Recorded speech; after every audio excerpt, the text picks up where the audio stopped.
AP ప్రభుత్వం drugs మీద ఒక యుద్ధమే ప్రకటించిందని సీసీ రాజశేఖర్ బాబు తెలిపారు. డ్రగ్స్ రవాణాపై ఉక్కుపాదం మోపుతున్నామని హెచ్చరించారు.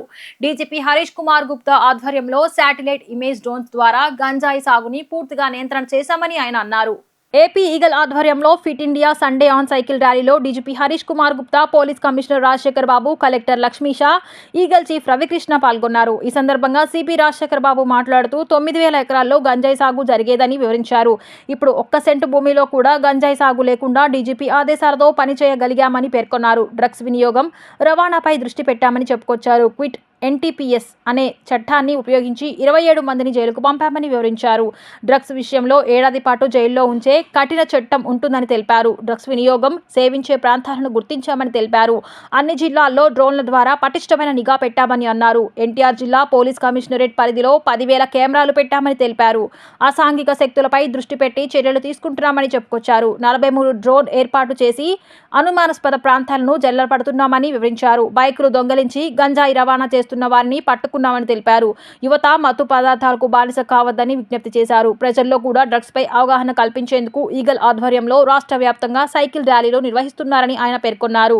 అనంతరం ఈగల్ చీఫ్ రవికృష్ణ మాట్లాడుతూ గంజాయి, డ్రగ్స్ రవాణా సేవించే ప్రాంతాలను గుర్తిస్తూ ప్రజల్లో చైతన్యం తీసుకువస్తున్నామని వ్యాఖ్యానించారు. యువత జీవితాలు కూడా ఈ మత్తు పదార్థాలతో నాశనం అవుతున్నాయని పేర్కొన్నారు. ఆయా ప్రాంతాల్లో వీటికి సంబంధించిన సమాచారం ఉంటే 1972 నెంబర్కు సమాచారం ఇవ్వాలని సూచించారు. డీజీపీ ఆధ్వర్యంలో 5 ఆపరేషన్లు విజయవంతంగా నిర్వహించామని గుర్తు చేశారు. గంజాయి సాగును ఏపీలో లేకుండా నిర్మూలించామని చెప్పుకొచ్చారు. రైళ్లలో డ్రగ్స్, గంజాయి సరఫరా కాకుండా అనేక ఆపరేషన్లు నిర్వహించామని తెలిపారు. మెడికల్ షాపుల్లో కూడా NRX డ్రగ్స్ అమ్మకుండా ఆపరేషన్ గరుడ పేరుతో చర్యలు తీసుకున్నామని వివరించారు. ఏపీలో 70 లక్షల మంది విద్యార్థులు ఉన్నారని వారికి అవగాహన కల్పిస్తున్నామని చెప్పుకొచ్చారు. ఆపరేషన్ సేఫ్ క్యాంపస్ జోన్ పేరుతో విద్యా సంస్థలకు 100 మీటర్ల లోపు విక్రయాలు చేయకూడదని నిబంధనలు పెట్టామని గుర్తు చేశారు. స్మగ్లర్ల ఆస్తులు 15 కోట్ల రూపాయల వరకు సీజ్ చేశామని తెలిపారు. క్విట్ NTPS చట్టం ద్వారా డ్రగ్స్ రవాణా చేసే వారిని ఏడాది పాటు జైల్లో ఉంచామని అన్నారు. డ్రగ్స్ వినియోగం టెర్రరిస్టుల చర్యలకు ఊతమిస్తుందని తెలిపారు. డ్రగ్స్ పై ఖర్చు పెట్టే దానిలో కొంత డబ్బు ఉగ్రవాద దేశాలకు వెళ్తుందని అన్నారు. భారతదేశంపై ప్రేమ, అభిమానం ఉన్నవారు ఎవరు ఈ డ్రగ్స్ జోలికి వెళ్లరని చెప్పుకొచ్చారు. యువత కూడా ఈ అంశాలు తెలుసుకొని మత్తు పదార్థాలకు దూరంగా ఉండాలని ఆయన సూచించారు. మీకు అందరికీ తెలుసు, ఆంధ్రప్రదేశ్ ప్రభుత్వం డ్రగ్స్ మీద ఒక యుద్ధమే ప్రకటించింది. గౌరవ ముఖ్యమంత్రి గారి ఆదేశాల మేరకు డ్రగ్స్ వద్దు బ్రో అన్న ఒక వినూత్నమైన కార్యక్రమాన్ని తీసుకునేసేసి డ్రగ్స్ మీద ఉక్కుపాదం మోపుతున్నాము. గౌరవ డీజీపీ గారు వచ్చిన తర్వాత దాదాపు అంత మునుపు విశాఖపట్నం ఏజెన్సీ డ్రగ్స్ అనేది ఎక్కువ గంజాయి సాగు చేసేవారు. అటువంటిది శాటిలైట్ ఇమేజరీ, అదేవిధంగా శాటిలైట్ మ్యాప్స్ ఉపయోగించి, డ్రోన్స్ ఉపయోగించి సమూలంగా 1 ఎకరాలో కూడా గంజా పండకుండా మనము చర్యలు తీసుకోవడం జరిగింది. అంతకుముందు దాదాపు 9,000 ఎకరాల్లో గంజాయి సాగు జరిగేది. అటువంటిది ఈరోజు 1 ఎకరాలో కూడా 1 సెంట్లో కూడా గంజాయి లేకుండా ఈరోజు రాష్ట్ర ప్రభుత్వం గౌరవ డీజీపీ గారి ఆధ్వర్యంలో ఒక పెద్ద యుద్ధమే ప్రకటించి విజయం సాధించింది. అదేవిధంగా డ్రగ్స్ వినియోగం అయితే ఉందో దాన్ని కూడా తగ్గించే క్రమంగా, డ్రగ్స్ పెడ్లింగ్ తగ్గించే క్రమంలో చాలా వినూత్నంగా మనం ముందుకు పోతున్నాం. ఎన్టీఆర్ జిల్లా పోలీస్ కమిషనరేట్లో ఫిట్ NTPS అనే ఒక డ్రకోనియల్ చట్టాన్ని ఉపయోగించి ఇప్పటికే దాదాపు 27 మంది డ్రగ్ పెడ్లర్స్ని జైలుకి పంపించడం జరిగింది. అంటే ఇది చాలా డ్రకోనియల్ చట్టం, అంటే విచారణ లేకుండానే 1 year అతన్ని జైల్లో ఉంచగలిగిన అతి కఠినమైన చట్టం. ఆ చట్టం కింద 27 మందిని ఇప్పటికే మనము లోపలికి పంపించాము. ఎవరైతే డ్రగ్స్ పెడ్లింగ్ చేస్తారో వాళ్ళకి ఒక కఠినమైన హెచ్చరిక రాష్ట్ర ప్రభుత్వం చేస్తూ ఉంది. ఇటువంటి వాళ్ళని ఎటువంటి పరిస్థితులు ఉపేక్షించేది లేదు. ఎందుకంటే ఆల్రెడీ వల్నరబిలిటీ మ్యాపింగ్ జరిగింది. డ్రగ్స్ వినియోగ ప్రాంతాలు, అదేవిధంగా డ్రగ్స్ అమ్మక ప్రాంతాలని గుర్తించడం జరిగింది.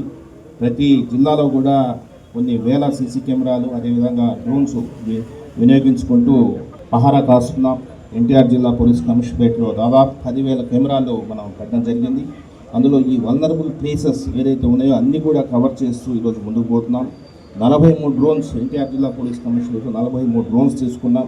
ఈ డ్రోన్స్ అన్నిత్యం ఈ వల్నరబుల్ ప్లేసెస్ మీద నిఘా ఉంచుతున్నాం. ఈగల్ సైకిల్ ర్యాలీ డ్రగ్స్ వద్దు బ్రో ఫిట్ ఇండియా మూమెంట్లో భాగంగా ఈ కార్యక్రమం చేపట్టడం జరిగింది. రాష్ట్ర వ్యాప్తంగా ఈగల్ సైకిల్ ర్యాలీస్ ప్రారంభిస్తున్నాం. ముఖ్యంగా రాష్ట్రంలోని 849 హాట్స్పాట్స్ గుర్తించడం జరిగింది. ఆ ఏరియాస్లో ఎక్కడైతే ఈ గంజాయి డ్రగ్స్ కన్జంప్షన్ జరుగుతుందో ఆ ఏరియాస్ అన్నింటినీ కూడా ప్రత్యేకంగా ఫోకస్ చేయాలనే ఉద్దేశంతో ర్యాలీస్ కండక్ట్ చేస్తున్నాం, ప్రజల్లో అవేర్నెస్ తీసుకొస్తున్నాం.